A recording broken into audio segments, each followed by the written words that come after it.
outsiders, Cape Town can appear to be a symbol of post-apartheid South Africa. The coastal city is promoted as a top destination for its diversity of food, landscapes, and cultures.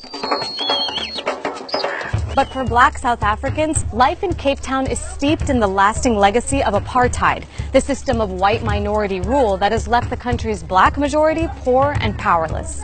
Though apartheid was officially terminated in 1994, throughout South Africa, neighborhoods remain structurally segregated, and the vast majority of Black citizens remain locked in grinding poverty. I'm going to show you how Cape Town was designed to keep racial groups separated, and how those divisions persist today.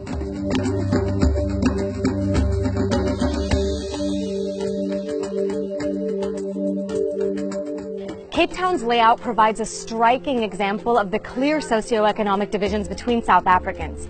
I'm standing in a township that reflects the living conditions of most Black Cape Townians. Poor and under-resourced, without access to running water, sewage, or even electricity. Just next to it is a white suburb that's worlds apart. And there's no easier way to see this than with a drone.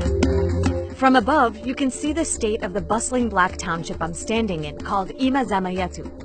It's a barren, informal settlement made up mostly of shacks and government-built homes. Literally next to the township is a white suburb that's overflowing with greenery.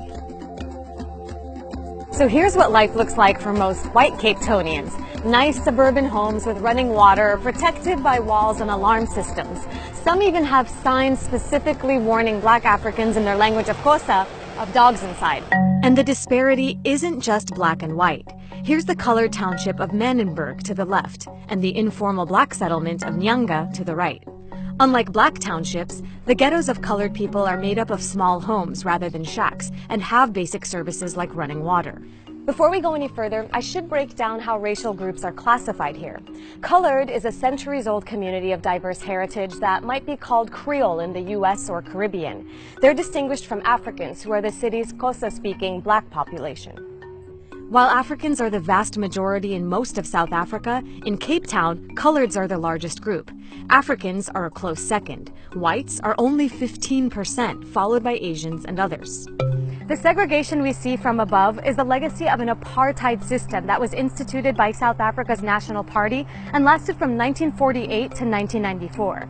Apartheid further expanded the policies of white domination and racial segregation that were already in place since the colonial era. Under the 1950 Group Areas Act, the government created racially segregated areas and forcibly removed people from neighborhoods reserved for white people. From 1950 until 1983, one of the largest mass removals in modern history took place. Here in Cape Town, District 6, where I currently am, had been a booming area in the heart of the city with more than 60,000 colored residents. But in the 70s, the government bulldozed their homes and forced them into windswept housing projects on the Cape Flats, far from the city center. Apartheid dictated where people could live and move about. Africans were issued a pass or an ID document stating where they could live and work. They would be arrested if police found them in a white neighborhood not designated as their place of employment. The system was used to bar most Africans from moving to the city in search of jobs.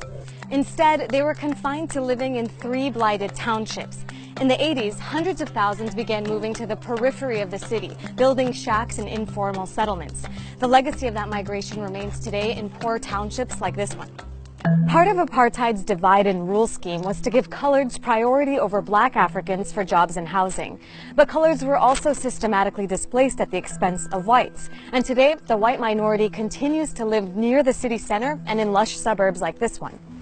And the inequality isn't limited to neighborhoods. Under apartheid, Cape Town's more exclusive Atlantic coast beaches like this one used to prohibit Blacks. Whites enjoyed their own beaches like these, while Blacks and coloreds had their own beaches which looked like this. Today, beachfront areas like Camps Bay still cater to mostly whites. But now it's all about who can afford the nice restaurants and shops. It's this kind of unspoken disparity that continues to permeate Cape Town society. Studies by local researchers have found that Black Africans are almost always less successful than white people in moving up career paths in Cape Town, a phenomenon labeled the ebony ceiling effect.